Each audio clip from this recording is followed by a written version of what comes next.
Los Angeles, Californie, été 1967. Le gymnase d'arts martiaux le plus prestigieux de la ville est sur le point d'être le théâtre d'une confrontation qui restera gravée dans la mémoire de tous les présents.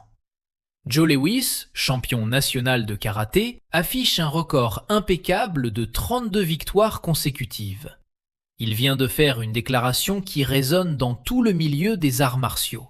Il affirme être plus rapide que Bruce Lee. L'arrogance de Lewis n'est pas sans fondement. Mesurant 1,90 m et pesant 95 kg de pur muscle, il a écrasé tous les adversaires qui ont osé l'affronter. Ses poings frappent comme l'éclair. Son coup de pied latéral a laissé plus d'une douzaine de compétiteurs inconscients. Mais ce qui va se produire cet après-midi-là changera non seulement sa vision des arts martiaux, mais toute sa vie. Tout a commencé 3 semaines plus tôt, lors d'une interview pour un magazine spécialisé en arts martiaux. Le journaliste avait demandé à Lewis ce qu'il pensait de Bruce Lee, cet instructeur chinois qui gagnait en notoriété à Hollywood grâce à ses démonstrations révolutionnaires. Lewis, avec un sourire moqueur, répondit sans filtre. Les bras croisés sur la poitrine, il était adossé à sa chaise. « Bruce Lee n'est rien d'autre qu'un showman », déclara-t-il. « Il fait de jolis tours pour les caméras, mais dans un vrai combat, ma vitesse et ma puissance l'écraseraient en moins de 30 secondes. J'ai affronté les meilleurs combattants du pays et aucun n'a tenu plus de 2 minutes contre moi. » Les paroles de Lewis se répandirent comme une traînée de poudre dans la communauté des arts martiaux. À cette époque, Bruce Lee n'était pas encore la légende du cinéma que le monde connaîtra plus tard. Il était simplement un instructeur aux idées révolutionnaires sur le combat. Un homme qui avait commencé à remettre en question les formes traditionnelles et à développer son propre système, le Jeet Kune Do. Lorsque les propos de Lewis parvinrent aux oreilles de Bruce Lee, il ne montra aucune colère. Au contraire, il sourit avec ce calme caractéristique qui déconcertait ceux qui le connaissaient. Il donnait un cours privé dans son petit gymnase de Chinatown lorsqu'un de ses élèves lui montra l'article du magazine. « Maître, allez-vous répondre à cela ?» demanda l'élève, s'attendant à une réaction de colère ou d'indignation. Bruce plia soigneusement le magazine et le posa sur une table. Ses yeux sombres brillaient d'un mélange d'amusement et de détermination. « Je n'ai pas besoin de répondre avec des mots, dit-il simplement. Les mots sont du vent. La vérité se démontre par les actions. » Ce même après-midi, Bruce fit quelque chose d'inattendu.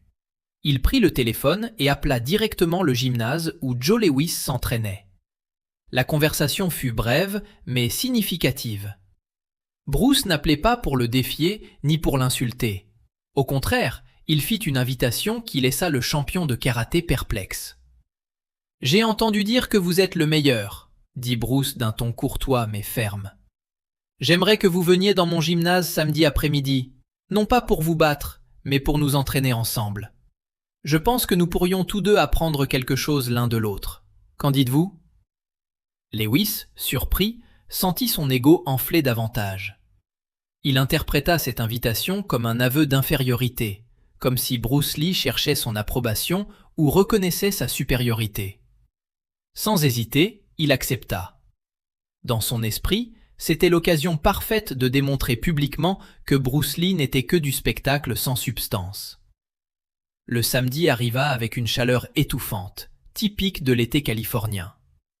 Le gymnase de Bruce Lee était modeste, situé au 2e étage d'un vieux bâtiment au cœur de Chinatown. Il n'y avait ni équipement luxueux, ni miroirs étincelants comme dans les grandes salles commerciales, seulement un espace ouvert avec un sol en bois, quelques sacs de frappe et du matériel d'entraînement basique.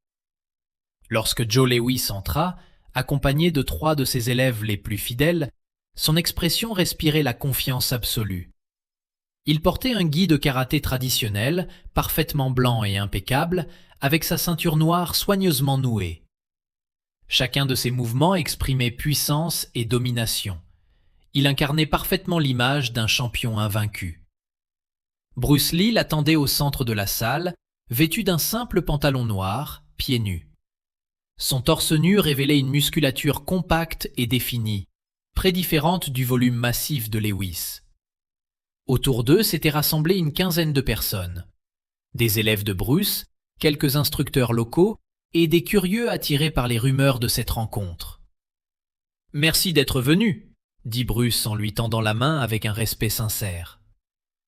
Lewis serra la main fermement, peut-être trop fermement, comme pour afficher sa force dès le premier instant.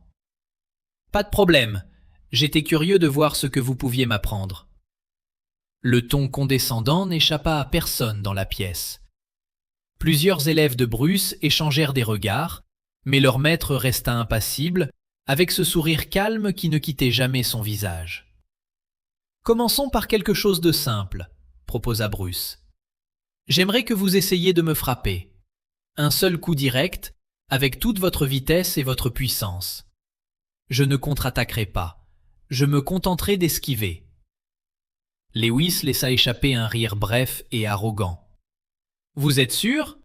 Je ne voudrais pas vous blesser dans votre propre salle. »« Ne vous inquiétez pas pour moi, » répondit Bruce, se plaçant dans une posture détendue, les mains baissées, comme s'il n'était pas prêt à se défendre. Le champion de karaté se plaça dans sa garde parfaite. Des années d'entraînement avaient affiné sa technique, la rendant redoutable. Lorsqu'il lança un coup direct, le bruit de l'air fendu fut audible à plusieurs mètres. Il avait mis des hommes KO d'un seul coup avec cette technique. Lewis inspira profondément, se concentra. Il voulait que ce coup soit mémorable. Il voulait que tous ceux présents voient la différence entre un véritable champion et un instructeur surestimé. Il contracta ses muscles, visualisa la trajectoire parfaite et lança son poing avec toute la vitesse que lui avaient donnée ses années d'entraînement. Ce qui se produisit dans les 2 secondes suivantes défia toute logique pour Joe Lewis. Son poing fendit l'air à une vitesse impressionnante, dirigé droit vers le visage de Bruce Lee. Mais au moment où le coup aurait dû atteindre sa cible, Bruce n'était tout simplement plus là. Ce ne fut pas un mouvement brusque ou désespéré. C'était comme si l'espace lui-même s'était réorganisé. Le corps de Bruce glissa latéralement avec une fluidité presque irréelle. Le poing de Lewis passa, frôlant le vide là où un instant plus tôt se trouvait le visage de sa cible. Mais ce n'était pas le plus troublant. Dans le même mouvement, alors que le poing de Lewis poursuivait sa trajectoire manquée, Bruce avait déjà placé sa main ouverte, à peine à 2 centimètres de la gorge du champion de karaté. Ce n'était pas une frappe. C'était un avertissement silencieux, mais parfaitement clair. S'il l'avait voulu, il aurait pu mettre fin à l'affrontement à cet instant précis. Lewis recula, les yeux grands ouverts. Son cerveau tentait de comprendre ce qu'il venait de vivre. Il venait de lancer l'un de ses coups les plus rapides. Et non seulement il n'avait pas atteint sa cible, mais il s'était retrouvé totalement vulnérable à une contre-attaque qui n'était jamais venue. « Encore !» dit simplement Bruce, revenant à sa posture détendue. L'orgueil blessé de Lewis se transforma en une détermination furieuse. Cette fois, il n'allait pas échouer. Il lança une combinaison, jab, direct, crochet, 3 coups en succession rapide, chacun avec suffisamment de puissance pour mettre hors de combat un adversaire ordinaire. Bruce Lee bougeait comme de l'eau contournant des rochers. Chaque attaque de Lewis ne rencontrait que le vide. Et après chaque enchaînement raté, la main de Bruce apparaissait sur un point vital, la gorge, le plexus solaire, la mâchoire. Il ne touchait jamais, mais le message était limpide. Lewis était totalement exposé. Après 6 tentatives, le champion de karaté respirait difficilement, non pas tant à cause de l'effort physique que de la frustration et de l'incrédulité. Il avait tout donné. Il avait utilisé ses meilleures techniques, sa vitesse la plus dévastatrice, et il n'avait même pas réussi à effleurer cet homme qui semblait danser entre ses attaques. « Voulez-vous savoir pourquoi vous ne pouvez pas me toucher ?» demanda Bruce, sans la moindre trace de moquerie dans la voix. Son ton était celui d'un véritable enseignant, quelqu'un qui voulait transmettre, pas humilier.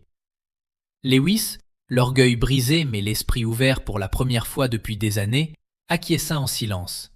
« Vous télégraphiez chacun de vos mouvements, » expliqua Bruce en s'approchant. « Vos coups sont puissants, oui, rapides aussi. Mais vous annoncez chacun d'eux avant de les lancer. Vous tendez l'épaule ici. Il toucha doucement l'épaule de Lewis. Vous déplacez votre poids ici. Il désigna ses hanches. Et vous ajustez votre regard ici. Il montra ses yeux. Au moment où votre poing commence à bouger, je sais déjà exactement où il va aller. Bruce recula de quelques pas et poursuivit. Vous avez entraîné votre corps à devenir une machine parfaite, mais cette perfection est devenue votre limite. Chaque mouvement suit un schéma, une forme établie. Dans le karaté traditionnel, c'est une qualité, mais en combat réel, c'est une faiblesse qu'un adversaire expérimenté peut exploiter. Le silence dans le gymnase était total. Tous les présents savaient qu'ils assistaient à bien plus qu'une simple démonstration. Ils voyaient le moment précis où un champion invaincu découvrait que sa compréhension des arts martiaux était incomplète. « Maintenant, » dit Bruce avec ce sourire qu'il avait gardé tout au long de l'échange, « laissez-moi vous montrer quelque chose. » Bruce se plaça devant un sac de frappe, pesant environ 70 kg. Il se positionna à une distance de à peine 2 cm du sac. Puis, sans aucun mouvement préparatoire visible, sans reculer le bras, ni tourner les hanches de manière évidente, il porta un coup. Le bruit résonna comme un coup de tonnerre dans l'espace fermé. Le sac se plia en son centre, absorbant un impact qui semblait impossible compte tenu de la distance. Mais le plus impressionnant était la vitesse. Lewis, qui se considérait comme l'un des frappeurs les plus rapides en karaté, avait à peine vu le mouvement. C'était comme un clignement, un éclair qui défiait sa perception. « Cela s'appelle le coup d'un pouce », expliqua Bruce. « Ce n'est pas une question de force musculaire brute ou de vitesse pure. C'est le transfert efficace de l'énergie en utilisant tout le corps comme une unité coordonnée, en libérant la puissance sans tension préalable qui trahirait votre intention. » Bruce passa les 2 heures suivantes à travailler avec Joe Lewis. Ce n'était pas un cours traditionnel. Il n'y avait ni humiliation, ni ego. C'était une véritable transmission de savoir d'un artiste martial à un autre. Bruce lui montra comment chaque mouvement inutile est une opportunité perdue. Comment l'économie de mouvement peut multiplier l'efficacité, comment la rigidité des formes traditionnelles peut être à la fois une force et une prison.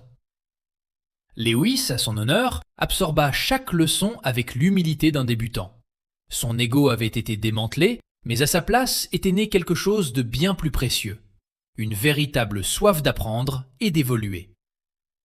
À la fin de la séance, alors que Lewis se préparait à partir, Bruce posa une main sur son épaule.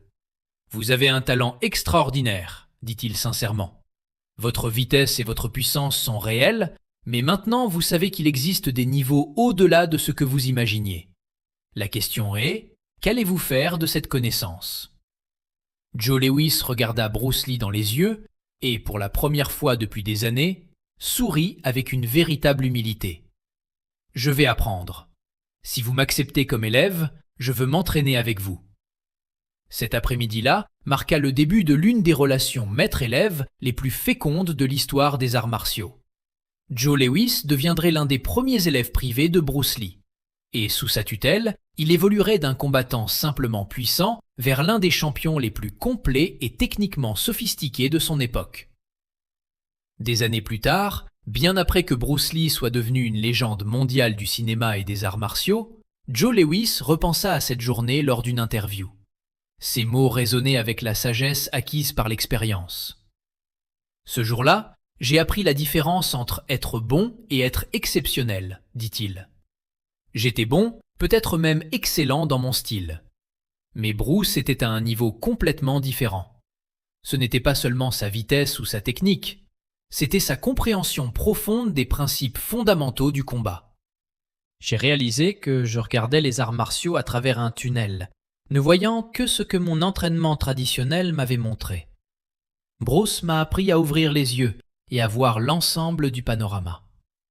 L'histoire de Joe Lewis et de Bruce Lee est devenue légendaire dans le monde des arts martiaux, non pas comme un récit d'humiliation et de défaite, mais comme un témoignage de la puissance de l'humilité et de la volonté d'apprendre. Lewis n'a jamais nié ce qui s'était passé ce jour-là. Au contraire, il l'a partagé ouvertement, devenant l'un des plus grands défenseurs de la philosophie de Bruce Lee. Cette rencontre révéla aussi quelque chose de fondamental chez les deux hommes. Joe Lewis démontra que la véritable force ne réside pas dans le fait de ne jamais échouer, mais dans la manière dont on réagit lorsque ses limites sont mises à nu. Bruce Lee démontra que la véritable maîtrise n'a pas besoin d'humilier pour enseigner, que le savoir partagé avec respect et compassion est infiniment plus puissant que toute démonstration de domination. La leçon est claire. Peu importe notre expérience, peu importe le nombre de victoires accumulées, il y a toujours quelque chose de nouveau à apprendre. La véritable grandeur ne réside pas dans le fait de croire que l'on a atteint le sommet, mais dans l'humilité de reconnaître que le chemin de l'apprentissage ne s'arrête jamais.